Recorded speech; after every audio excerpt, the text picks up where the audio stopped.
Hey guys, this is Shane.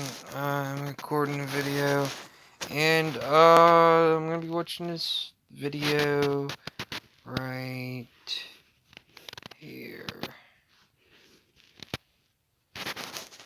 So, let's get to it. THOUGHTY2 here. The early 90s gave us the Spice Girls, Friends, and Minesweeper. In 1992, Microsoft released Windows 3.1, and they packaged it with two games that would go on to cost companies all over the world billions of dollars in lost worker productivity. Solitaire, added to Windows in 1990, and Minesweeper, added in 1992.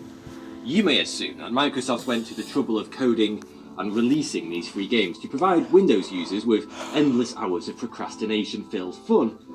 But you'd be wrong. They actually concealed a secret agenda. Microsoft added these games to Windows to teach the world how to use a mouse. As the 80s rolled over into the 90s, computer mice were only now beginning to attract widespread consumer adoption. Even though the computer mouse was invented by Douglas Engelbart in 1964, in the 70s and early 80s most people were accustomed to controlling their home computers solely using the keyboard. Nowadays we grow up with computer mice, so the neural circuitry required to develop the innate motor neuron control for efficient mouse usage is formed at such a young age. And so, for young people, it never feels like they had to learn how to use a mouse. The brain is much more plastic, meaning mouldable in our youth, so it's far easier to pick up new skills. That's why you were able to frag noobs with your sweet flick shots by the time you were 15.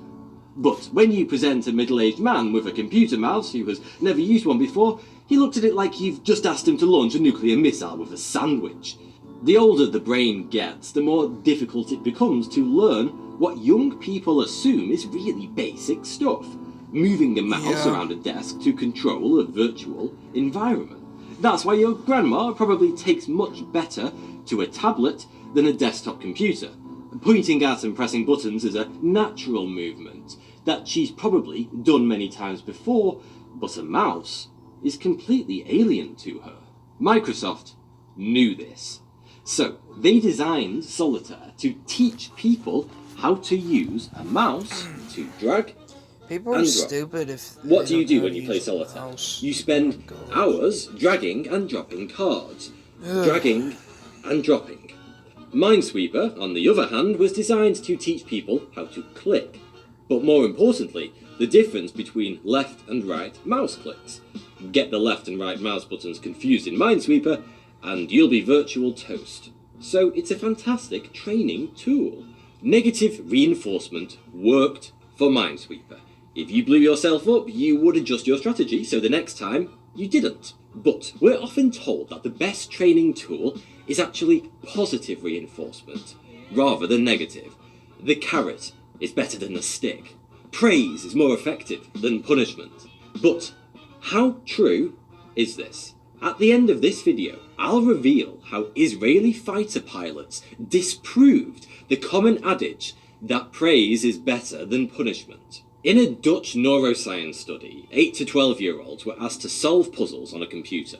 Half of the children were shown a green tick on screen when they answered correctly, but no symbol when they didn't. The other 50% of children were shown a red cross when they answered incorrectly, but no tick when they answered correctly. The tasks were then repeated over and over again to measure how the children improved at the puzzles over time. As various TV super nannies keep telling us, reward wins out over punishment. And this experiment reflected that. The group of children that was shown positive reinforcement for correct answers, the green tick, showed a substantial improvement with the accuracy and speed of their answers over the course of the experiment. But the other children, who were punished for incorrect answers, well, they showed absolutely no improvement. If anything, they got worse at the puzzles the more they repeated them. So, there we go. That definitively answers this question, and we can all go to sleep peacefully tonight. Except, there's an enormous elephant-shaped caveat lurking in the corner of the room. You see, the Dutch neuroscientists decided to repeat the exact same experiment with a group of older participants, more specifically, young adults aged 18 to 25. The results for this group were the polar opposite of the children's. The young adults showed much greater improvement when they were punished with crosses, and almost no improvement when they were rewarded with ticks. Something changes drastically in the brain between being a child and an adult, and since after the age of 21 our brain becomes less plastic and is thus more set in its ways, it could be assumed that if the experiment was repeated with any age group older than 25, then punishment would always win out over reward for improving learning and behaviour. To further prove the point that this change is the result of a fundamental alteration in the construction of the brain as we age, the Dutch neuroscientists took brain scans of the children, 8 to 12, whilst completing the tasks. What they discovered was that the learning centres of the brain, specifically the cerebral cortex, activated much more strongly in the group that received reward than the punishment group. Yet, with the 18 to 25-year-olds, it was reversed. Their brains activated more strongly when punished for their mistakes. The experimenters concluded that this is because it's more difficult to process negative reinforcement than positive. Children respond better to and learn easier from reward because it's a really simple concept to grasp. In the words of the author of the paper, learning from mistakes is more complex than carrying on in the same way as before. You have to ask yourself what precisely went wrong and how it was possible. We only learn the ability to effectively learn from our mistakes as we mature into young adults and our brains become fully developed. But there's a fundamental rule that explains why punishment is more effective than reward, and why neither punishment or reward have very little effect on an outcome at all. It's called regression to the mean, and it was famously demonstrated in the 1960s when Daniel Kahneman, an Israeli psychology professor, made a landmark discovery whilst lecturing to a class of Air Force fighter pilot instructors in Tel Aviv. Kahneman was driving home the point to the instructors that rewarding good behaviour or performance will improve the capability and learning speed of the students, whilst punishing bad behaviour will reduce morale and not improve learning. He was espousing the virtues of the carrot over the stick. Before he could finish his speech, one of the instructors loudly interjected, "With respect, sir, what you're saying is literally for the birds. I've screamed at people for badly executed manoeuvres, and by and large, the next time, they improve."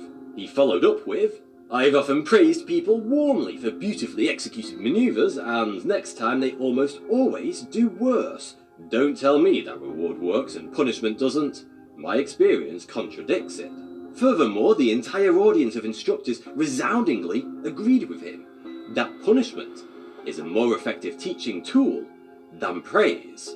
Kahneman decided to investigate further to see if he could definitively quantify whether, perhaps, he had been wrong all this time and the instructors were right. After observing the flight instructors for some time and collecting further data, Kahneman uncovered a rather surprising truth.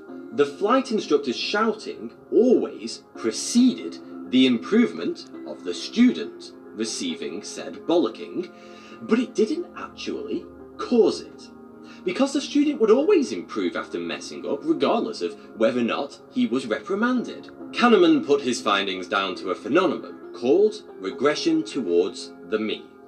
This is the universal axiom that in any series of random events there will always be periods of variation, peaks and troughs, but over time the results will always regress towards the mean. If I roll a six-sided die over and over again, I may occasionally get lucky and hit 3 sixes in a row, but over enough iterations my average roll is always going to settle at 3.5, because that is the mean of a six-sided die, and the law of large numbers dictates that any series of random events must always regress towards the mean. To translate this logic to fighter pilots, the students all have their own mean level of performance. Their mean will increase slowly over time, sure, with enough practice, but increasing that skill takes thousands of hours. And so, in the very short term, the performance of their day-to-day flights are going to vary in a seemingly random manner. Many factors can increase takeoff, flight and landing performance on any given day. Wind conditions, temperatures, tyre pressure, how much sleep the pilot had last night, and so on. If the pilot happens to do better or worse than usual, then that is straying away from their mean performance. So statistically, the following time out, they are almost always going to regress towards their mean. That means if they performed worse than usual last time, they will most likely do better next time out. And if they did better than usual, then they will probably do worse next time out. So, when the instructors shouted at the students for poor performance and they improved next time out, it was because of regression to the mean and had very little to do with the instructor's coarse language. But from the instructor's point of view, it would seem that their bollockings made the students perform better. But in reality, it actually had very little impact on their future performance. The students performed better mostly because of chance.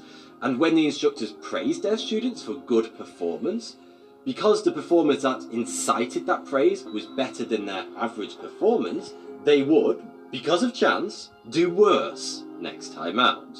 So the instructors walked away with the false assumption that their praise actually reduced the performance of their students. I'm not saying that praising good behaviour is useless. No, it does actually have a small impact. However, it has much, much less of an impact on future behaviour than what we are usually led to believe. Having said that, there are of course many instances in life when a little praise can go a long way. For instance, not praising your girlfriend for cooking you a lovely dinner after she spent the day working 9 to 5 is a surefire way to receive a world of pain. Thanks for watching. I've recently launched my first book, which I'm crowdfunding through Unbound Publishing. It's called Sticker Flagging It, 1,000 Years of Bizarre History from Britain and Beyond. If you'd like to get your hands on a first edition signed copy, then please head on over to Unbound, the link's in the description, and pledge today. Thank you. Okay, guys, that was today's video. Remember, like, subscribe, other, and Gothic Rebel out. I'll put the description below for 8-Bit Guitar Lord. He's badass on the guitar. Go down below and check it out. Okay, that's it for today's video.